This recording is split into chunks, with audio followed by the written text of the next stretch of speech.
भगवत गीता के नाम कुछ पल हर सुबह शाम चैनल में यह अनाम आवाज़ एक बार फिर आप सबों का स्वागत और अभिनंदन करती है।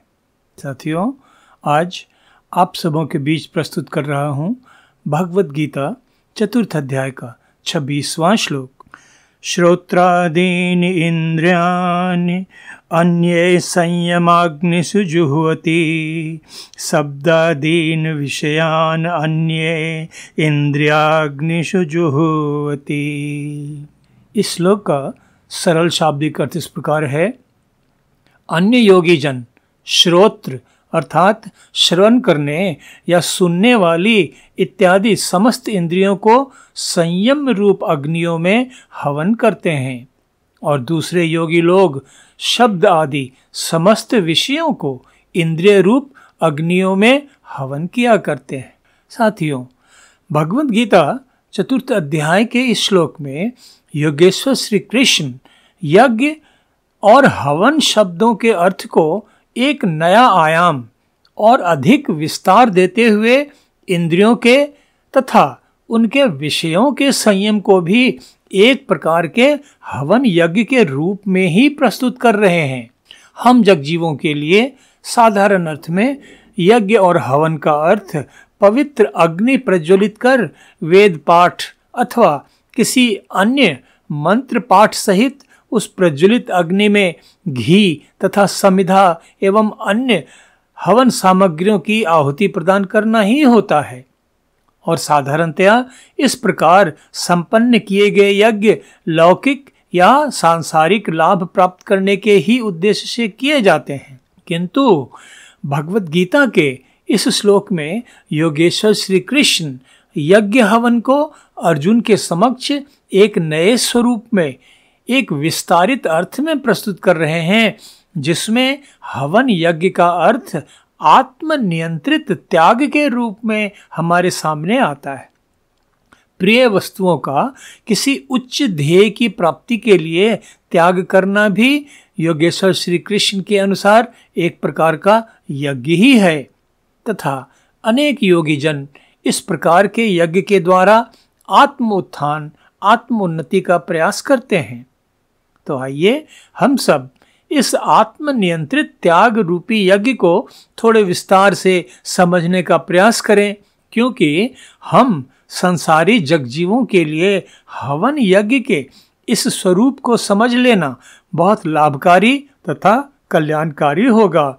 साथियों, पांचों ज्ञानेंद्रियों को संयमित रखकर उन्हें अपने अपने विषयों के भोग में उन्मुक्त स्वच्छंद लिप्त नहीं होने देना भी एक प्रकार का आत्मनियंत्रित त्याग रूपी यज्ञ ही है। पांचों ज्ञानेंद्रियों के अपने अपने विषयों अर्थात आंख का विषय रूप, कान का विषय शब्द, नाक का विषय गंध, जीभ का विषय स्वाद तथा त्वचा का विषय स्पर्श, इन सभी को यथोचित रूप से अपने नियंत्रण में रखकर उन विषयों को संयमित रूप से ग्रहण करना भी एक प्रकार का यज्ञ हवन है।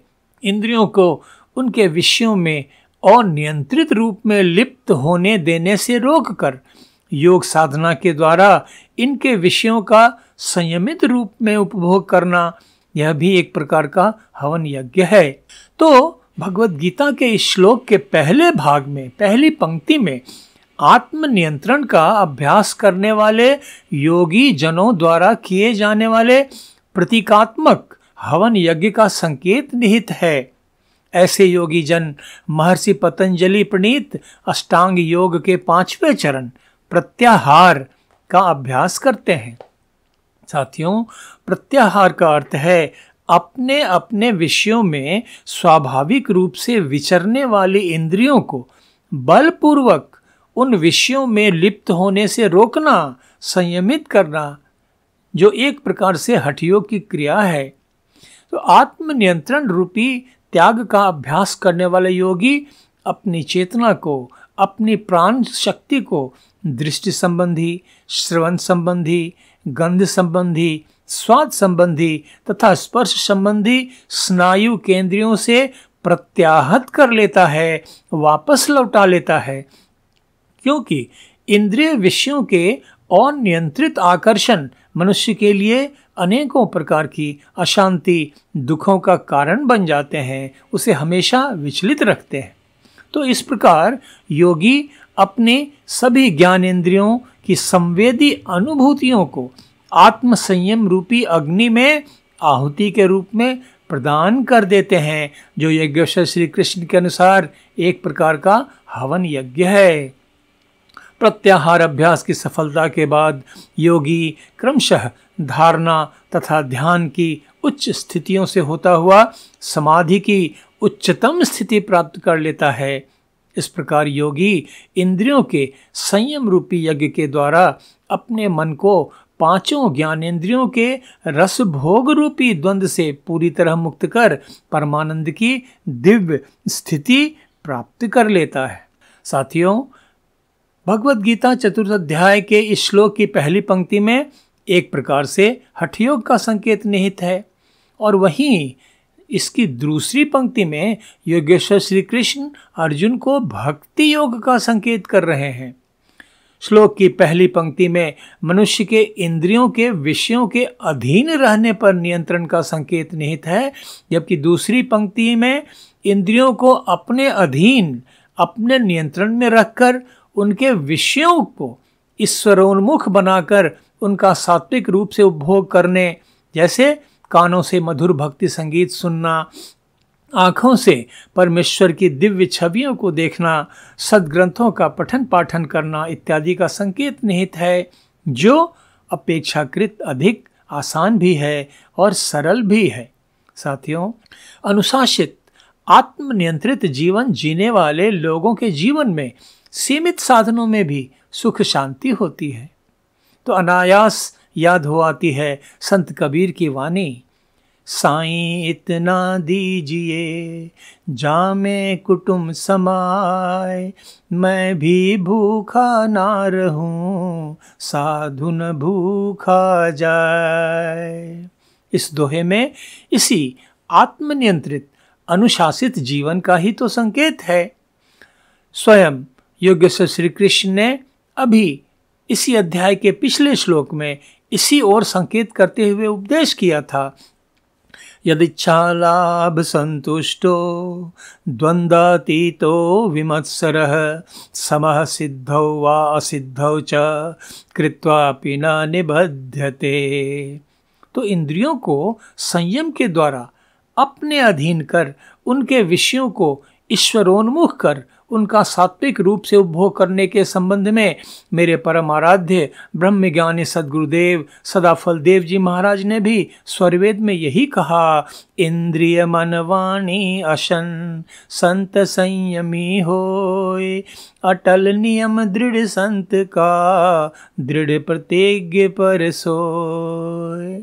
इस प्रकार हम देखते हैं कि इंद्रियों को उनके विषयों के उपभोग से हठपूर्वक रोकने रूपी यज्ञ की तुलना में इंद्रियों के विषयों को ईश्वरोन्मुख बनाकर उनका सात्विक उपभोग करते हुए आध्यात्मिक आत्मोत्थान करना अपेक्षाकृत रूप से अधिक आसान और सरल है। गुरु रूप में योगेश्वर श्री कृष्ण अपने शिष्य अर्जुन को इस प्रकार सांकेतिक रूप के यज्ञ के दोनों प्रकारों के बारे में समझा रहे हैं, ताकि वह स्वयं इस बात को स्पष्ट रूप से समझ सके कि इंद्रियों का अपने अपने विषयों के प्रति प्रबल आकर्षण प्रकृतिजन्य है, स्वाभाविक है, और उस पर हठपूर्वक नियंत्रण करना एक प्रकार का हवन यज्ञ तो है, किंतु यह कठिन है।